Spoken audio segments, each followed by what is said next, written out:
All right. First and foremost, like y'all praises and glory to Yahweh, Bahashem, Yahweh Shai, Bahashem, Bakakadash, double ones to the apostle, editors to GMS, and salutation to your brother, push the word with truth and sincerity on four corners. Brother Tasman for GMS Mississippi Camp. I'm gonna do a quick lesson today on basically how the enemies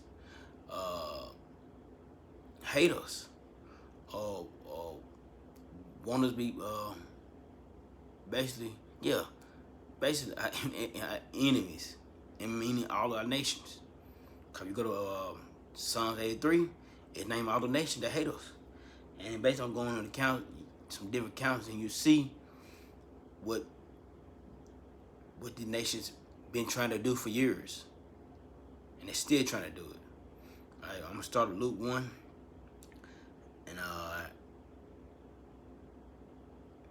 and just quick. Yeah, I'm gonna get into accounts. This Luke 1 and 68. Blessed be the Lord, the power of Israel, for he had visited and redeemed his people, like Israel, so-called Negroes, Latinos, and Native Americans. It was like foreigners, all right,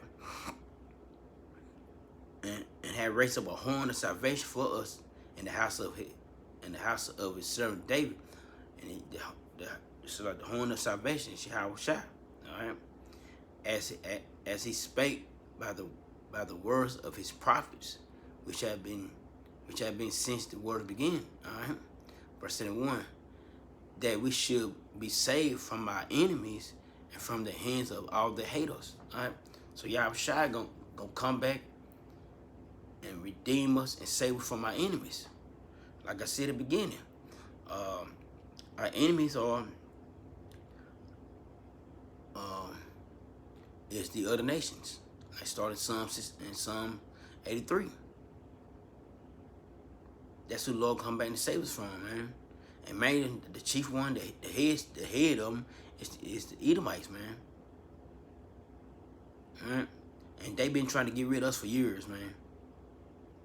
And I said I got 2 counts, and I'm going to in this Exodus.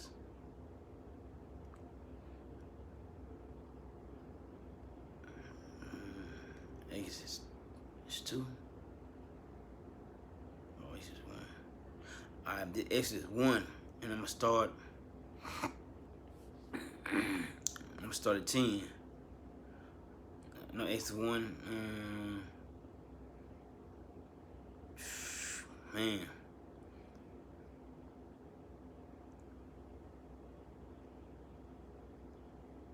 All right, I'm gonna start at 1. I'm gonna jump around. Exodus 1 and 1.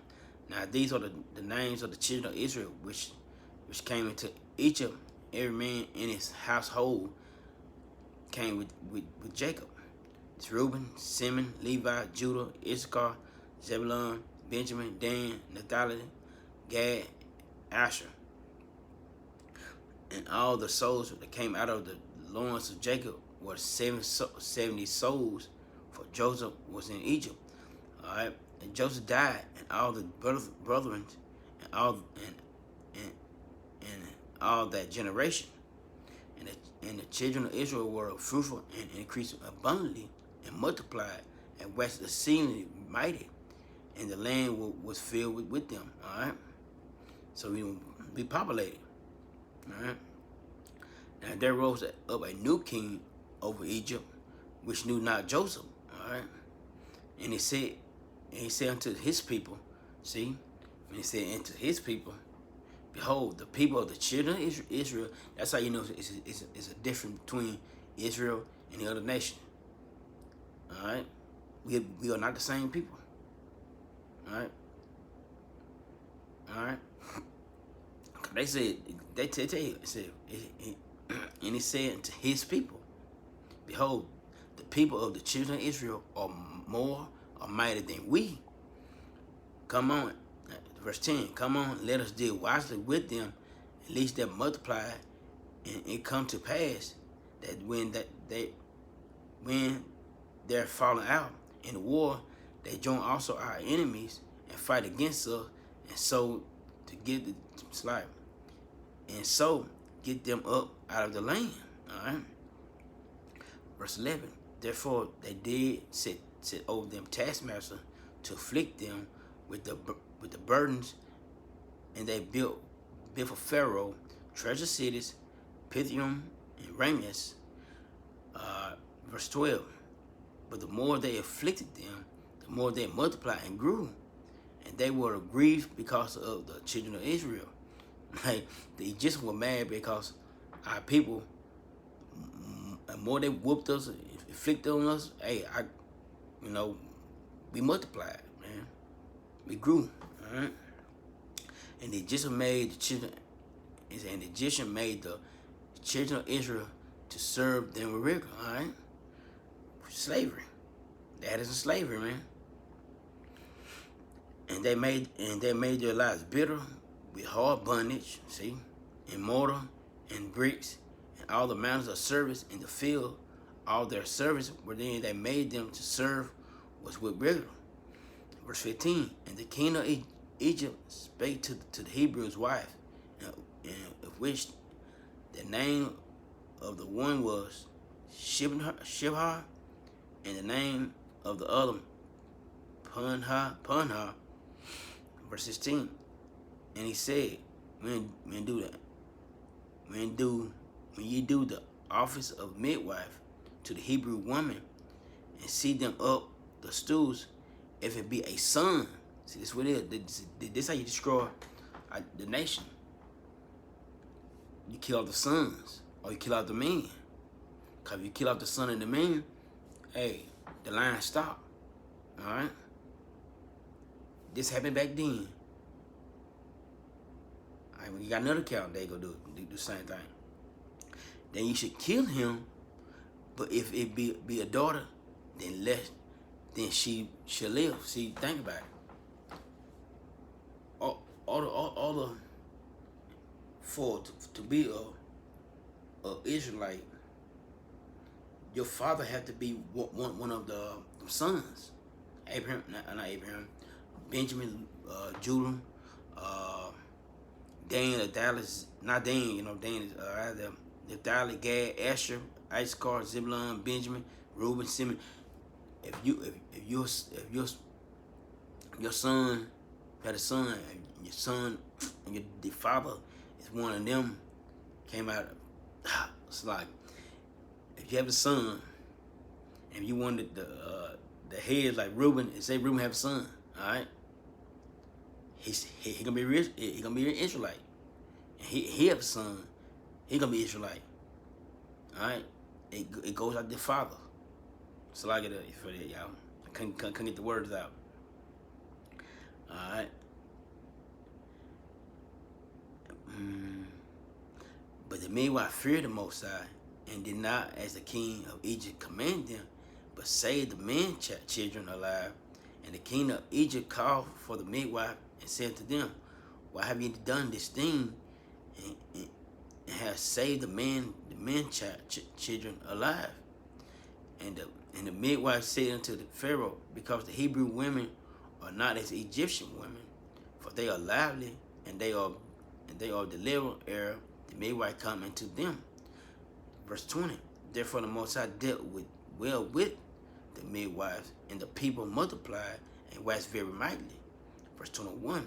And it should come to pass, because the midwife feared the Most High, that he made them houses. And this Pharaoh, here go Pharaoh now. And Pharaoh charged all his people, saying, every son that is born, you should cast into the river. Every daughter, you should live. See, Pharaoh tried to kill off the children of the man child of the Israelites. Cause that's how you stop the line. All right. And I got another count. This goes to Matthew 2.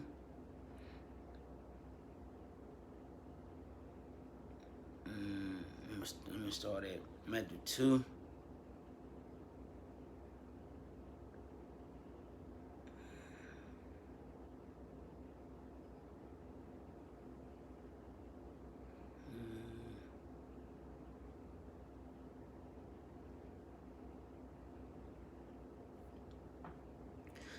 Matthew 2, what is it?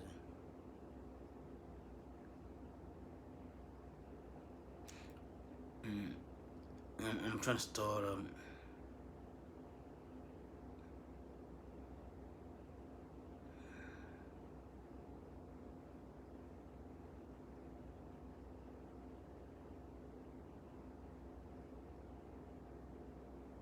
I'm gonna start at the top. It's Matthew 2:1. Now, when Yahushua was born in Bethel of Judah in the days of Herod the king, behold, there came wise men from the east of Jerusalem. Verse 2, saying, Where is he that where is he that is born King of the Jews? For we have seen his star in the east and are come to worship him. When Herod the king had heard of these, he was troubled, and all Jerusalem with him. All right, see, King Herod thought, y'all come take over, come take over. But what Yahweh said, this is not his basically this is not his kingdom. Yahweh knew this wasn't his time to rule. But Harold and the rest of them, they're like, no, he gonna do this, he gonna do that.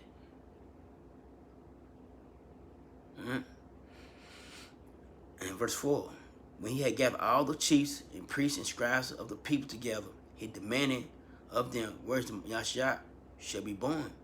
And they said to him, in Bethel of Judea, for this is written by the prophets. And thou, Bethlehem, in the land of Judah, art thou not the least among the princes of Judah? For out of thee shall come a governor that shall rule my people Israel. Talking about Yahushua. Then Harold, see, this is what it was. Harold wanted to know. He wanted to know. Then Harold, he had privily called his wise men and inquired them diligently what time the star would appear. And he sent them to Bethlehem, and said, Go and search diligently for the young child. When ye have found him, bring me word again, that I may come and worship him. And he wouldn't try to come and worship Yahushua. He gonna try to put him to death. All right. That's what he's gonna say. Verse 9.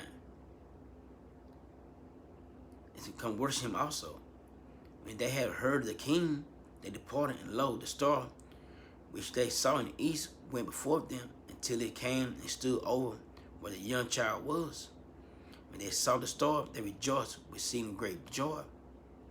And when they came into the house, they saw a young child with his Mary his mother, and fell down and worshipped him. And they had opened their treasure, they presented him gifts, golden frankincense, of myrrh, and began Salaga. And being warned the Most High in a dream that they should not return to Herod, and they departed in their own country other way. I'm gonna drop down. I'm dropping down 16. Then Herod, when he saw that he was mocked of the wise man, he was exceedingly wroth and sent forth and slew all children that were in Bethlehem and all the coasts thereof, from 2 years old and under, according to the time which he had diligently inquired the wise man. See, he wanted to cut off the line. Just so if you kill somebody young, especially from a baby, if a baby from 2 years old and down, he didn't know who it was, but the wise man told him the child was born. So Harold was like, we're gonna kill all the 2-year-olds and down. Girl, boy, he didn't care. And the same way, and they did doing Pharaoh, they did doing Yahushua born, and they're doing it now. Mentally, they're doing abortions too nowadays. Our people are aborting, our women are aborting the babies. Esau got our people in that homo state. how's they producing kids? They not. Two men can't produce no kids. Two women can't produce no kids. It's the same thing, man. They basically trying to cut off the Lord's line, the Israelite line, right? But it's not gonna happen, man. Lord said He gonna save His people, and He will. This is a quick lesson. Y'all brothers stay strong. And we almost home. I give all praise and glory to Yahweh, Bahashim, Yahushai, Bahashim, Kakadash. Double ones to the apostle, elders, the GMS. And salutation to your brother. Push the word of truth. Truth and sincerity. Shalom.